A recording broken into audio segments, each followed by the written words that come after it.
प्रणाम। ओम नमः शिवाय। सृष्टि बहुत विराट है और इस विराट सृष्टि में देवी योग माया के इतने रूप और इतने स्वरूप हैं कि जिनकी महिमा का गुणगान करना बड़े बड़े ऋषियों और सिद्धों के लिए भी लगभग असंभव है। देवी की महिमा के बारे में बताते हुए देवी के अनेक रूपों का विवरण महर्षि मार्कंडेय ने किया है। मार्कंडेय पुराण में देवी के अनेकों स्वरूपों के नाम, उनकी महिमा और उनके बारे में जानकारियां हमें प्राप्त होती हैं। और सिद्धों ने देवियों के अनेकों रूपों और स्वरूपों के विषय में बड़े विस्तार से समझाया है और उनके पूजन क्रम के विषय में बड़ी अलग अलग परंपराओं और विधियों के साथ स्पष्टता के साथ उन्हें शिष्यों के सामने रखा और गुरुकुलों की परंपराओं में आगे बढ़ाया। आज मैं एक ऐसी ही देवी के बारे में बात करूंगा जिनका नाम है प्रत्यंगिरा। आखिर प्रत्यंगिरा होता क्या है? प्रत्यंगिरा शब्द को समझने से पहले आपको दो शब्दों को समझना होगा, एक है रुद्ध और एक है विरुद्ध। रुद्ध का तात्पर्य है कि जीवन में यदि कोई धारा, मान लीजिए जल का कोई झरना, प्रपात या नदी है, जब वो तीव्र गति से किसी एक ओर जा रही है तो वो उसकी रुद्धता है। और जब अचानक उसे कोई रोक दे और वो नदी उतनी ही वेग से वापस आने लग जाए, उसे विरुद्धता कहा जाता है या विरुद्ध कहा जाता है। एक चीज है रोक देना, नदी नीचे की ओर जा रही है और उसे किसी ने रोक दिया, बांध बना दिया, वो विरुद्धता नहीं है। विरोध होने का तात्पर्य है कि नदी तेजी से जाए और टकराए और उतनी ही तेजी से वापस आए।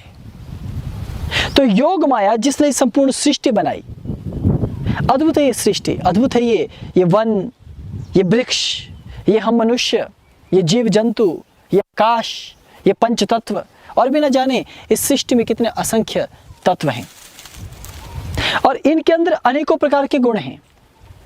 इन्हीं गुणों के अंदर एक चीज है, यही विरुद्ध शक्ति। ये विरुद्ध शक्ति ही वास्तव में प्रत्यंगिरा देवी के नाम से जानी गई है। अब हम इसे कैसे समझेंगे? अब देख लीजिए, जैसे ये एक छोटा सा वृक्ष मेरे पास, कांटों की एक झाड़ी है, आप देख रहे हैं, ये सूखा हुआ है, ऊपर तक इसे आप देख लीजिए, और ये इस पृथ्वी के विरुद्ध कितना जा सकता है। जब ये छोटा था तो ये धीरे धीरे बढ़ा और ऊपर चला गया, लेकिन ऊपर जाने के बाद इसकी एक सीमा है। कोई भी पृथ्वी का वृक्ष जितना लंबा जाएगा उतना ही उस वृक्ष के टूटने की संभावनाएं बढ़ जाएंगी और आसानी से वो वृक्ष टूट जाएगा, क्योंकि तेज हवाएं उसे तोड़ कर रख देंगी। यानी इस सृष्टि का एक नियम है कि जब भी आप इस सृष्टि के नीति नियमों के मध्य आ जाते हैं तो ये सृष्टि आपको तोड़ कर रख देती है। खैर, ये तो एक और रहस्यमय तथ्य हो गया। मैं आपको इससे भी अलग एक बात बताना चाहता हूँ कि विरोध करना या विरोध होना सृष्टि के प्रत्येक कण में है। जैसे यही वृक्ष है कांटों का, मैं अगर यहाँ से आगे बढ़ता हूँ तो देखिए मेरे चेहरे के पास अब ये कांटा आ गया। अब ये कांटा मेरा विरोध करेगा, मेरी त्वचा पर मुझे इस बात के लिए उपदेश देगा या इस बात के लिए मुझे एकदम से चेताएगा कि खबरदार, आगे बढ़े तो मेरे नुकीले कांटे तुम्हारे शरीर के भीतर होंगे। यानी मेरे मार्ग को रोक देने वाले ये कंटक, ये कांटे, ये विरुद्ध है। किस चीज के विरुद्ध? मेरी गति के विरुद्ध है। लेकिन प्रत्यंगिरा शक्ति को हमने इससे क्यों जोड़ा? जैसे मैंने एक छोटा सा कांटा तोड़ दिया है, ये छोटा सा कांटा, अब देखिए ये छोटा सा कांटा मेरे लिए हथियार का कार्य कर सकता है। मान लीजिए इस कांटे को अब मैं अपने पास छुपा कर रखूं और कोई छोटा सा जानवर या मनुष्य जो मुझे अचानक प्रताड़ित करने आ जाए और मैं उसे ये चुभो दूं तो बिलबिला जाएगा। यानी यही कांटा जो अभी तक मेरे रास्ते का रोड़ा था, जब मैंने उसे बुद्धिमत्ता पूर्वक निकाला और उसका इस्तेमाल करना शुरू कर दिया तो ये मेरी शक्ति बन गया। तो यही नियम सिखाना या यही नियम जब महादेव देवी को बताना चाहते थे, उसी विरुद्ध शक्ति को देवी के भीतर से प्रकट होना पड़ा। आप पूछेंगे कैसे? मैं इसे बताता हूं। सिद्धों की कहानी के मुताबिक कैलाश के महाशिखर पर महादेव गुरु रूप में विराजमान हैं स्वयं ईश्वर लेकिन गुरु का रूप धारण किए हुए शिष्य रूपी अपनी प्रेमिका अथवा पत्नी उनको उपदेश दे रहे हैं शिष्या बनकर। तो देवी नीचे बैठी हुई है और महादेव ऊपर बैठे हुए हैं। ऋषि वृंद चारों तरफ है, शिव के गण दूर दूर हैं। और तब महादेव देवी के प्रश्नों का उत्तर देते हुए देवी के ही स्वरूप योग माया के विषय में अधिक विस्तार से बता रहे हैं। और बताते समय वो कहते हैं कि हे देवी, तामसी शक्तियों के मध्य में जिस प्रकार से धूमावती है जो कि अपने ही शिव का भक्षण कर जाती है और धूम्र के रूप में उसे प्रकट करती है, वो अद्भुत रहस्यमय शक्ति है जो कि क्रूर है और किसी भी सत्ता के विरुद्ध खड़ी होने की ताकत और सामर्थ्य रखती है। लेकिन धूमावती के साथ तंत्र की कुछ ऐसी देवियां हैं जो बेहद खतरनाक देवियां हैं, जिनका वेग अत्यंत प्रचंड है, जिनको कृत्याएं कहा गया। 64 कृत्याएं होती हैं। ये कृत्याएं तो मृत्यु की देवियां हैं, मारण की देवियां हैं। किसी भी वृक्ष को यदि कृत्या छू जाए, कृत्या आप इसे एक तरह से किसी चीज का नष्ट हो जाना कह सकते हैं। अगर ये झाड़ी अभी अच्छी है तो सुंदर है, ऐसी कभी ये भी थी, लेकिन इसको कृत्या ने स्पर्श कर लिया इसलिए ये सूख गई। अभी इसमें जीवन की संभावना छिपी है, जब कृत्या इसको छोड़ देगी तो पुनः इस पर पत्ते आ जाएंगे। तो यानी कृत्या एक ऐसा काल है, एक ऐसा संक्रमण है, एक ऐसी बीमारी है या एक ऐसी अवस्था है जब जीवनी शक्ति नष्ट हो जाने लगे। तब देवी ने कहा, क्या इससे भी अधिक कोई प्रचंड शक्ति है?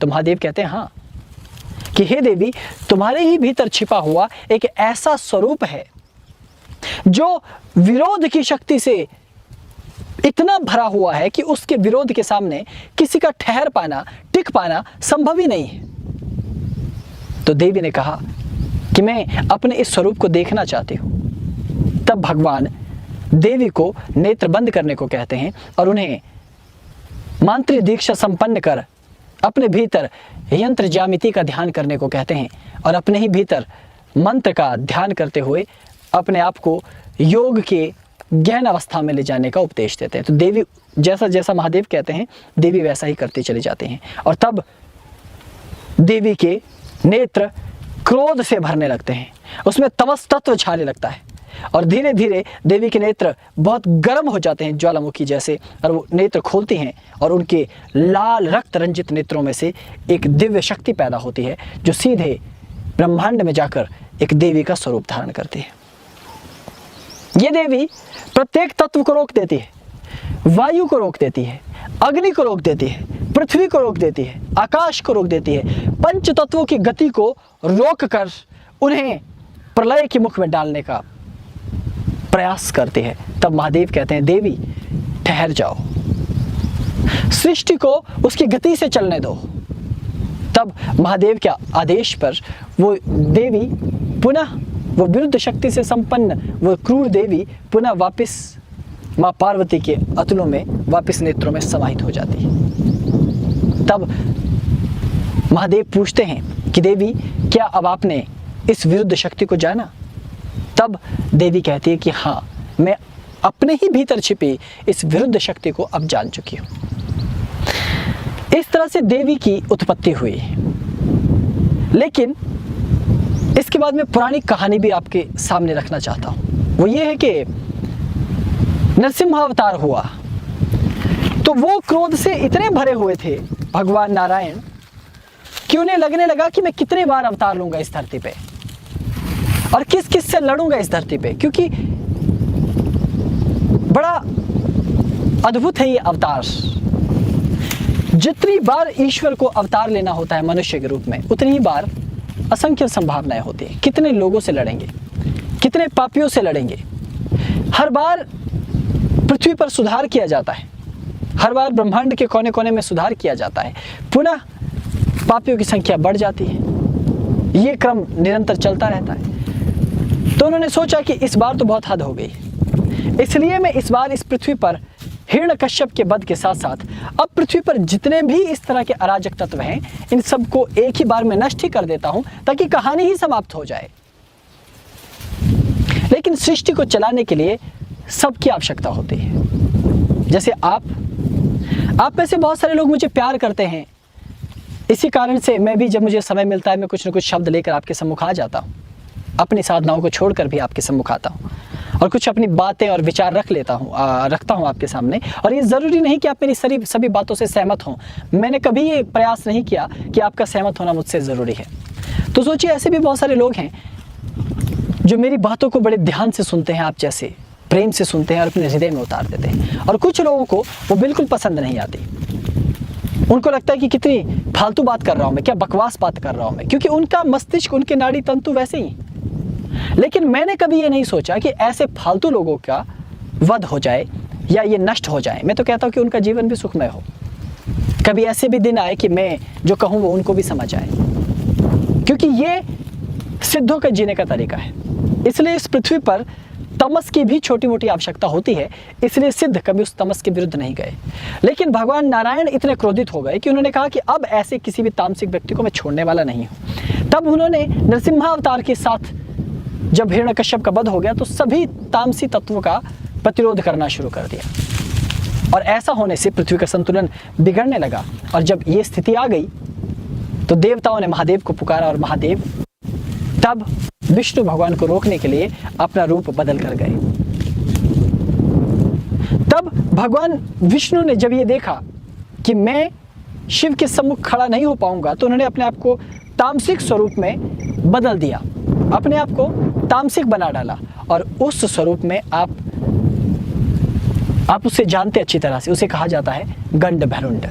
नारायण ने गंड भैरुंड का स्वरूप धारण कर लिया और भगवान शिव ने शरभ का रूप धारण कर लिया। अब ये दोनों आपस में लड़ने लगे, गंड भैरुंड और शरभ। हरि और हर दोनों लड़े तो भला कोई जीतेगा, क्योंकि दोनों एक ही माया है। लेकिन फिर भी रूप धारण करते ही दोनों के मध्य में भी अंतर आने लग जाता है। और इसलिए जब उनका युद्ध युगों तक चलता रहा तो देवताओं ने अंततः महाकैलाश शिखर पर जाकर माँ योग माया से प्रार्थना की कि देवी, अब आपको ही कुछ करना होगा। तब देवी ने पुनः ध्यान करके अपने नेत्रों से उसी विरोधिनी शक्ति को निकाला जो विरुद्ध शक्ति से भरी हुई थी, जिसे विरुद्ध चित्त अवस्था भी कहा जाता है, जो आपके और हमारे भीतर भी छिपी हुई है। और तब वो देवी इस आकाश मंडल में होते हुए भगवान विष्णु और शिव की तरफ जाती हैं, जहां वो दोनों शरभ का स्वरूप धारण कर और गंड भैरुंड का स्वरूप धारण कर युगों से लड़ रहे हैं। तो देवी उन दोनों के मध्य जाती है और दोनों को अपने हाथों से पकड़ लेती है और पकड़े हुए रखती है और कहती है दोनों को कि तुम्हारे दोनों के भीतर जितनी शक्ति और क्षमता है अपनी ताकत लगा लो। अगर तुम्हें अपने बल पर जरा भी अभिमान है, अहंकार है, तो आजमा लो। लेकिन दोनों ही स्वरूप देवी के सामने टिक नहीं पाते, ठहर नहीं पाते। अंततः शरभ और गंड भैरुंड दोनों ही देवी के सामने नतमस्तक होकर क्षमा याचना करते हैं और तब दोनों अपने वास्तविक स्वरूप में लौटते हैं और देवी भी वास्तविक स्वरूप में लौटती है। इस स्वरूप का विवरण महर्षि मार्कंडेय देते हैं। लेकिन इस स्वरूप को सर्वप्रथम दर्शन करने के लिए या प्रकट करने के लिए दो ऋषि, महर्षि प्रत्यंगिर और महर्षि अंगिरस, ये दोनों ऋषि हिमालय की ओर जाते हैं, कैलाश शिखर की तरफ, और कैलाश से पूर्व हिमालय की श्रृंखलाओं में जाकर बैठकर घनघोर तप करना शुरू करते हैं। और तब वो महादेव के आगम निगमों को ग्रहण करते हुए धीरे धीरे तमस की एक विचित्र अवस्था में पहुंच जाते हैं, जहां उनके अंदर विरोध भाव उत्पन्न होने लग जाता है। और तब वो इस विरोधिनी शक्ति को समझने लगते हैं और उन्होंने तब देवी की प्रार्थना करते हुए देवी को उसी रूप में प्रकट किया जो देवी का परम विरोध करने वाला स्वरूप था, विरोधिनी स्वरूप। तब देवी ने प्रसन्न होकर कहा कि आप दोनों ने मेरी विद्या को ग्रहण किया है, मेरी कलाओं को ग्रहण किया है, इसलिए आप दोनों के नाम को मैं स्वीकार करती हूँ। इसलिए अब मेरा नाम प्रत्यंगिरा और अंगिरस के कारण प्रत्यंगिर और अंगिरस के कारण प्रत्यंगिरा हो जाएगा। तभी से देवी को, विरोधिनी देवी को प्रत्यंगिरा के नाम से जाना जाने लगा। जितने भी तंत्र मंत्र, कृत्याएं, विद्याएं, सृष्टि के तत्व हैं, उन सब का विरोध कर देना, उन सब के विरुद्ध खड़ी हो जाने की क्षमता इस देवी में है। हालांकि वर्तमान में लोग ये कहते हैं कि ये देवी केवल क्षत्रियों की देवी है, ये सब झूठ है।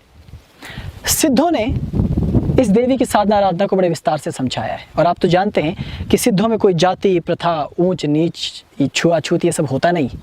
ये सब नौटंकी कहीं भी सिद्धों की परंपरा में नहीं रहती। तो देवी एक अद्भुत शक्ति से भरी हुई। देवी के कई रूप हैं। देवी का एक स्वरूप है जिसे हम महाप्रत्यंगिरा कहते हैं।